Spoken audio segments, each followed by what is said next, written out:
यानी करमान कबीले की मुकम्मल तारीख के साथ हाजिर हूँ। कोई भी रियासत अपने कायम होने से पहले और कायम होने के बाद कई किस्म के दुश्मन भी रखती है और उसके कई इत्तेहादी भी होते हैं,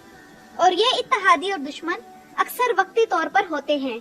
क्योंकि सल्तनतों के मफादात जिस तरफ होते हैं उसी हिसाब से दोस्तियाँ और दुश्मनियाँ रखी जाती हैं। तो नाज़रीन इकराम, सल्तनत उस्मानिया जब अपने इब्तदाई दौर में थी और उस्मान गाजी बाज़ंतीनी कले एक के बाद एक फतह कर रहे थे, तब इन्हें बैरूनी दुश्मनों के अलावा अंदरूनी दुश्मनों का भी सामना करना पड़ा था। और इनके अपने लोग जो इनके दुश्मन थे, इनमें करमानी अमारत जिसे बनु करमान भी कहा जाता है और तुर्की में जिसे करमान ओगलरी कहते हैं, ये उस्मान गाजी के सबसे बड़े दुश्मन साबित हुए थे, जिनके साथ इनकी दुश्मनी तकरीबन 200 साल चली। आज की इस वीडियो में हम जानेंगे कि करमानियों की उस्मान गाजी से दुश्मनी की इब्तिदा कैसे हुई और इस दुश्मनी के दौरान कितनी खूनरेज जंगें हुई और फिर इस दुश्मनी का अंजाम क्या हुआ। तो नाज़रीन इकराम, सबसे पहले हम जानेंगे कि करमानी कबीले का बैकग्राउंड क्या था। तो नाज़रीन इकराम, करमान एक तुर्क कबीला था जो कि 13वीं सदी के दौरान जब सल्जूकी सल्तनत कमजोर हो चुकी थी तब तेजी से उभरा। करमानी कबीले का बानी एक नौ मुस्लिम आर्मीनियाई बाशिंदा था, और आप लोग यहाँ ये याद रखें कि आर्मीनिया में बड़ी तादाद में ऐसे तुर्क रहते थे जिन्होंने यूनानी ऑर्थोडॉक्स ईसाई मजहब इख्तियार कर लिया था, और इनकी तादाद इतनी ज्यादा थी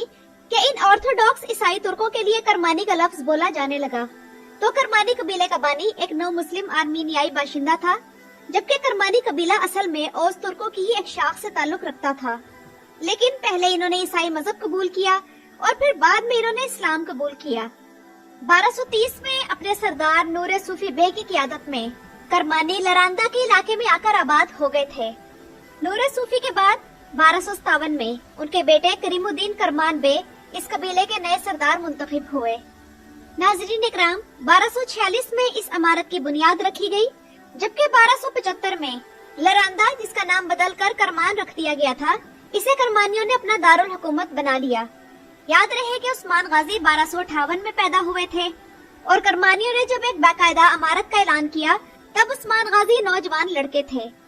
और नाज़रीन इकराम, करमानी इमारत एनातोलिया में सबसे पुरानी और सबसे ज्यादा अरसे तक रहने वाली इमारत थी। और यहाँ मैं आप लोगों को क्लियर कर दूं कि इमारत छोटी रियासत को कहा जाता है। और फिर नाज़रीन इकराम, यही करमानी उस्मान गाजी और फिर इनके बाद उस्मानियों के सबसे बड़े दुश्मन साबित हुए। और चूंकि करमानी भी तुर्क थे, तो कई मौरखीन ने उस्मान गाजी और करमानियों की जो कश्मकश चली, इसके बारे में काफी जानिबदार रवैया इख्तियार किया है, और तारीख बताते हुए इनका झुकाव करमानियों की जानिब रहा।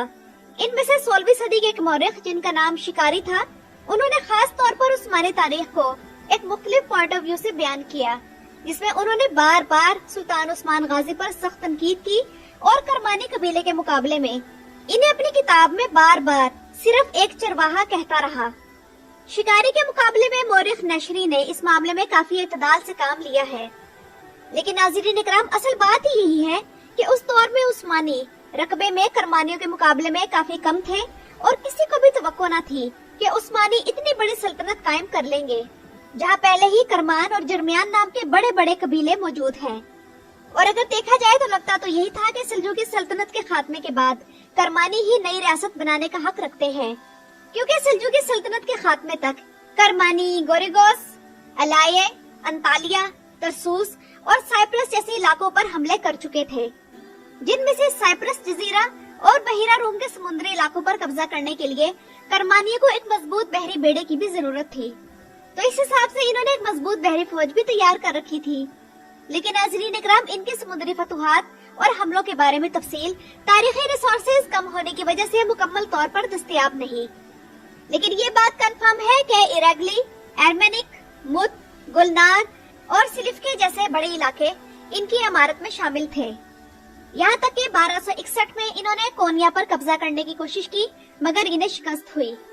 जैसा कि मैं आप लोगों के सामने पीछे बयान कर चुकी हूँ कि सल्जूकी सल्तनत की अंदरूनी साजिशों और शोरशों में भी यही करमानी इन्वॉल्व रहे। उस्मान गाजी के दौर में करमान के सरदार का नाम महमूद अव्वल था, जिसने अपने वालिद करमान बे की वफात के बाद तुर्कमान कबीलों का इत्तेहाद कायम करने के लिए उनसे बातचीत की ताकि सल्जूकियों और इल्खानियों से मुकाबला किया जा सके। पहले पहल तो करमानियों को सल्जूकियों से शिकस्त हुई, मगर 1277 में करमानियों ने मंगोल और सल्जूकी मुश्तरका फौज को गोक्सू की जंग में बदतरीन शिकस्त दी, जिसके बाद महमूद बे ने तख्त पर अलाउद्दीन सयाविश जिमरी नाम का एक शख्स सुल्तान की हैसियत से बिठा दिया, जिसने बदले में महमूद बे को अपना सल्जूकी वजीर बना लिया। मगर उसे और महमूद बे को 1278 में सल्जूकी और मंगोल फौज ने मिलकर शिकस्त दी और सल्जूकी दारुल हुकूमत कोनिया फिर से सल्जूकियों के हाथ में चला गया।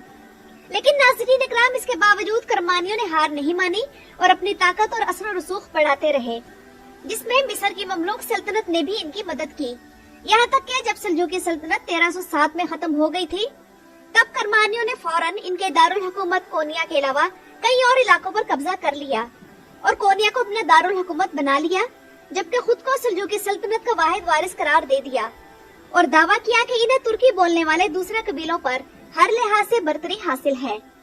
और नाज़रीन इकराम, ये वही दौर था जब उस्मान गाजी कराचा हिसार, कलूचा हिसार, यार हिसार, एनागोल यानी शहर, कुपरू हिसार और बिलिची के किले फतह कर चुके थे और ये तमाम किले बाज़ंतीनी सल्तनत का हिस्सा थे। यहाँ आप लोगों को ये फर्क समझ आ गया होगा कि उस्मान बे की फतुहात का मरकज बाज़ंतीनी ईसाई सल्तनत के इलाके थे, जबकि करमान की नजर सल्जूकी सल्तनत पर थी। एक तरफ जब उस्मान गाजी की कोशिश थी कि तुर्क कबाइल इनके झंडे तले मुत्तहिद हो, तो उसी दौरान करमानी कबीला अपने असर और रसूख बढ़ाने की कोशिश कर रहा था। लेकिन नाज़रीन इकराम, उस्मान गाजी की जिंदगी में करमानियों के साथ इनकी कश्मकश सियासी तौर पर महदूद रही, क्योंकि उस्मान गाजी की पूरी कोशिश थी कि किसी तुर्क पर इनकी तलवार न उठे। लेकिन नाज़रीन इकराम, ओरहान गाजी के बेटे सुल्तान मुराद के दौर में 1386 में जब सुल्तान मुराद रोमिलिया की मुहिम में मसरूफ थे, तो करमानी सरदार अलाउद्दीन अली ने एक उस्मानी कला जिसका नाम बे शहर था, इस पर कब्जा कर लिया। सुल्तान मुराद एनातोलिया वापस पलटे और करमानियों को शिकस्त दी, लेकिन इसके बाद वो खामोशी से वापस पलट गए, जिससे अंदाजा होता था कि सुल्तान मुराद भी तुर्कों के खिलाफ तलवार उठाने के हक में न थे और इन्हें सिर्फ सबक सिखाना चाहते थे। लेकिन इससे करमानियों को और शय मिली और सुल्तान मुराद जब कोसोवो की जंग में शहीद हो गए थे, तब अलाउद्दीन अली ने 1379 में पहली बार और 1394 में दूसरी बार उस्मानी इलाकों पर तब हमला किया जब सुल्तान बायजीद वलाकिया के खिलाफ मुहिम में मसरूफ थे। वहाँ से लौटकर सुल्तान बायजीद ने करमानियों पर हमला किया और अब की बार इनके दारुल हुकूमत कोनिया पर कब्जा करके अलाउद्दीन अली को कत्ल कर दिया और करमानी इमारत का उस्मानी सल्तनत के साथ 1398 में इत्तेहाद कर लिया। लेकिन नाज़रीन इकराम, 1402 में जब तैमूर लंग ने एनातोलिया पर हमला करके सुल्तान बायजीद को अनकरा की जंग में शिकस्त देकर कैद कर लिया, तो उस्मानी सल्तनत में एक सियासी क्राइसिस शुरू हो गया और उधर तैमूर लंग ने करमानी सरदार अलाउद्दीन अली, जिसे सुल्तान बायजीद ने कत्ल कर दिया था, इसके बड़े बेटे महमूद बे को करमानी इलाके और इनके साथ बहुत से उस्मानी किले भी दे दिए और करमानियों ने उस्मानियों की कमजोरी का फायदा उठाकर 1414 तक काफी उस्मानी इलाके भी अपने साथ शामिल कर लिए थे। लेकिन नाज़रीन इकराम, फिर नए उस्मानी सुल्तान मोहम्मद फातेह ने इन्हें शिकस्त दी और 1421 में सुल्तान फातेह के इंतकाल के बाद करमान के नए सरदार महमूद दोइम ने अंतालिया पर कब्जा करने की कोशिश की, लेकिन नए उस्मानी सुल्तान मुराद दोइम ने उसे शिकस्त दी और नाज़रीन इकराम, उस्मानियों और करमानियों के दरमियान जंगों का यह सिलसिला 1471 तक चलता रहा, यहाँ तक कि 1487 में बिलाखिर उस्मानियों ने करमानी इमारत पर मुकम्मल तौर पर कब्जा कर लिया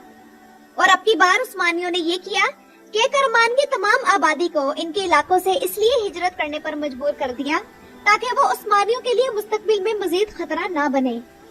तो नाज़रीन इकराम, करमान की आबादी जो कि तकरीबन 7,50,000 लोगों पर मुश्तमिल थी, इनमें से कुछ एनातोलिया चले गए, कुछ ने आज़रबाईजान में रिहाइश इख्तियार कर ली, लेकिन इनकी अक्सरियत यूरोपीय इलाकों की तरफ चली गई, मसलन बल्गारिया वगैरह। जिसके बाद उस्मानियों ने करमान अमारत के जो इलाके थे, इन्हें सूबे का दर्जा दे दिया और ये उस्मानियों का सूबा करमान बन गया। और आखिर में नाज़रीन इकराम, आप लोगों को ये बात बताना बहुत जरूरी है कि करमानी झंडा बहुत से लोगों को कंफ्यूज करने की वजह बनता है, जिस पर स्टार ऑफ डेविड यानी सितारे दाऊदी बना हुआ है, जो कि आज भी इसराइल के झंडे पर मौजूद है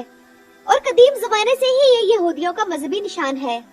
लेकिन नाज़रीन इकराम, ये बात याद रखें कि कुरूने वस्ता से ही इस निशान को मुसलमान भी इस्तेमाल करते आए हैं और हम इसे मोहरे सुलेमानी कहते हैं और ये निशान एनातोलिया के तुर्क कबीलों में काफी मशहूर था। जबकि तुर्कों का एक और कबीला जिसका नाम जानदार कबीला था, उन्होंने भी अपने कबीले की शिनाख्त के तौर पर सफेद जमीन पर सुर्ख सितारा दाऊदी को अपने झंडे में इस्तेमाल किया है, जबकि इसी निशान को उस्मानियों ने भी अपनी मसाजिद और उस्मानी सिक्कों पर इस्तेमाल करने के अलावा उस्मानी पाशाओं ने भी अपने जाती झंडों पर इस्तेमाल किया। जबकि आप लोग जानते हैं कि खैरुद्दीन बारबरुसा ने भी इस निशान को अपने झंडे पर अहम जगह दी थी। तो नाज़रीन इकराम, ये तो थी बनु करमान की तारीख के बारे में मेरी वीडियो। आप लोगों को आज की ये वीडियो कैसी लगी मुझे कमेंट्स में जरूर बताइएगा। मेरे चैनल पर आने का शुक्रिया।